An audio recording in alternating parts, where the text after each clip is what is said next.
Let me ask you something today. What could go wrong when a gang of animal criminals tries pulling off a heist in a kid's candy factory? Turns out, a whole lot. Welcome back, everyone.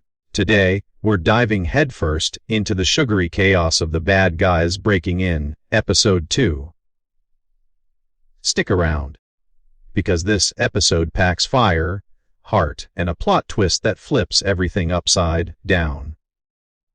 By the end, you'll never look at candy or criminal lists the same way.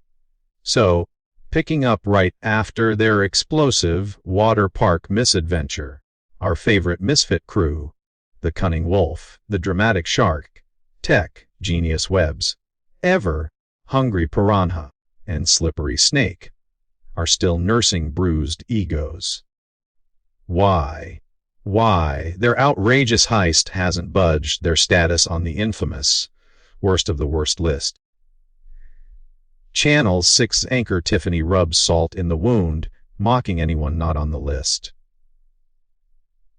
And to make their defeat sting more, the water park fire gets publicly dismissed as in no way criminal.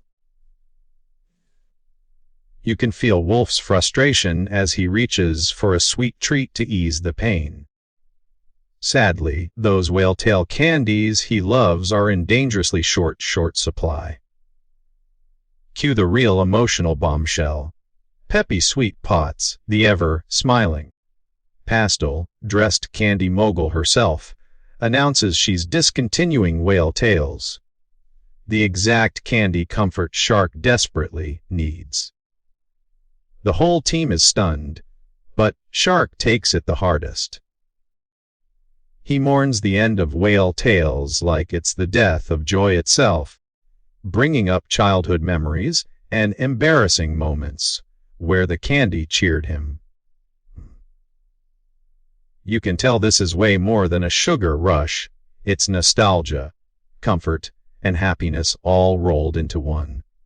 Yeah, this launches a classic bad guys debate. Snake's convinced Peppy is an evil corporate overlord, hoarding children's teeth and running shady operations behind the scenes. Webs counters, insisting Peppy gives back to clumsy kids and is a literal angel. He even references Peppy's heartfelt candy jingles. The heat between Peppy haters and Peppy defenders brings some hilarious back and forth, especially with wild theories about tooth fairies and secret safes. But then comes a light bulb moment.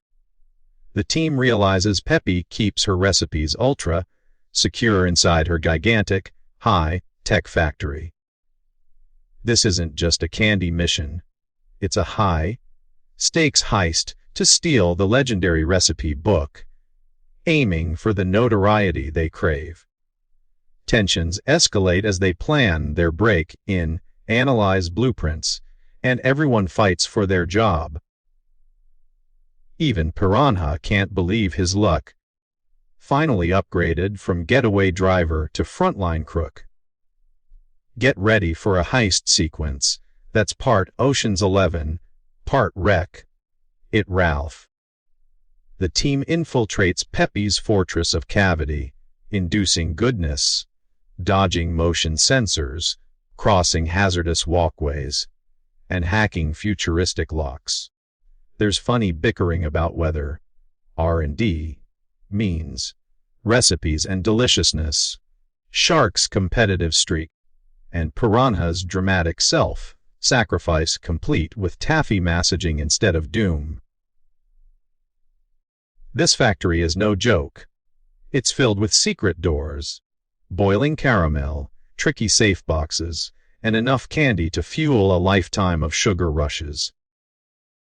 Eventually, the crew splits up, racing to snatch the recipe book before Peppy's pastel armies catch on.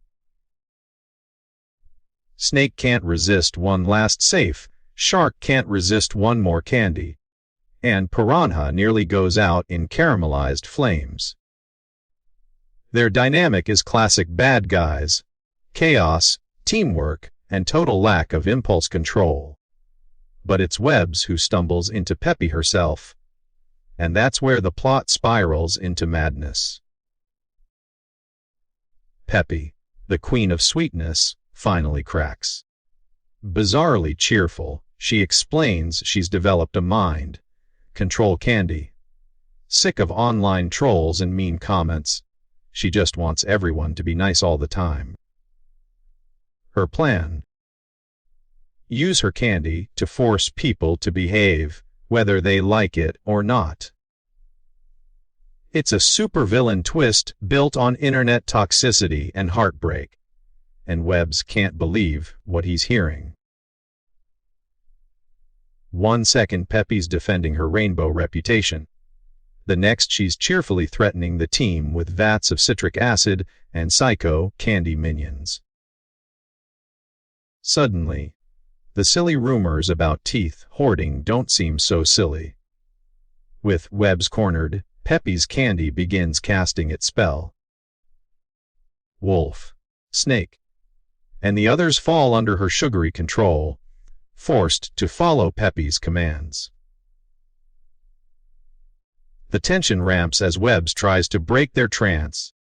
Shark debates friendship over treats, and Piranha gets obsessed with getting into the acid bath. In the middle of the chaos, Shark improvises a rescue, using fake Peppy impressions and the power of true friendship to snap everyone back. The team realizes there's something even sweeter and more powerful than candy, loyalty, and forgiveness. The climax is pure animated mayhem. Citric acid bubbles, forklifts zoom, pastel candy guards chase them, and the crew narrowly escapes the exploding factory. Peppy's evil plan goes up in smoke, but the bad guys leave empty-handed. The recipe book is lost. The candy is gone.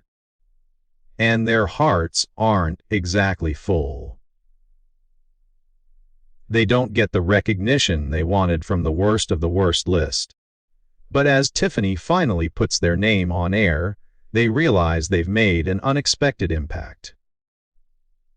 This time, though, infamy feels more complicated than ever. The episode ends on a somber, funny note. Shark's dream candy is gone. The crew wonders whether stopping Peppy's mind control plot was doing good rather than being bad. And Piranha still can't resist the tainted treats. There's a bittersweet taste of victory, real friendship, and the harsh truth that even villains need to draw lines. The bad guys never expected their quest for notoriety would land them on the side of right, but life's sticky like melted caramel. So, what actually happened here? Breaking In, Episode 2, flips expectations. The bad guys want public glory but keep getting ignored, pushing them to more outrageous actions.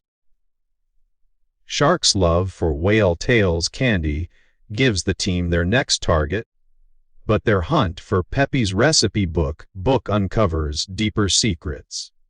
Peppy's transformation, from cheery entrepreneur to mind-controlling villain, is triggered by online hate, turning her kindness into forced niceness.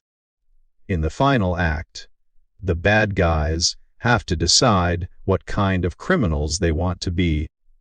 A fight made possible only by trusting each other. The main takeaway: infamy is complicated.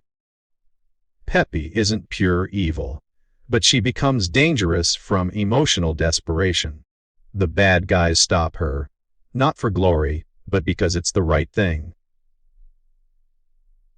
And as they struggle with the aftermath, ruined candy dreams, lost recipes, and a lack of recognition, the meaning of being a bad guy is turned on its head. Did you spot all the tiny twists, emotional beats, and laugh out loud moments in this wild episode? Let me know down below. If you loved the recap, smash those like and share buttons. And make sure to subscribe for more deep dives into your favorite shows. Don't forget, drop a comment about who your favorite bad guy is, and if you'd taste one of Peppy's candies after all this chaos. See you next time.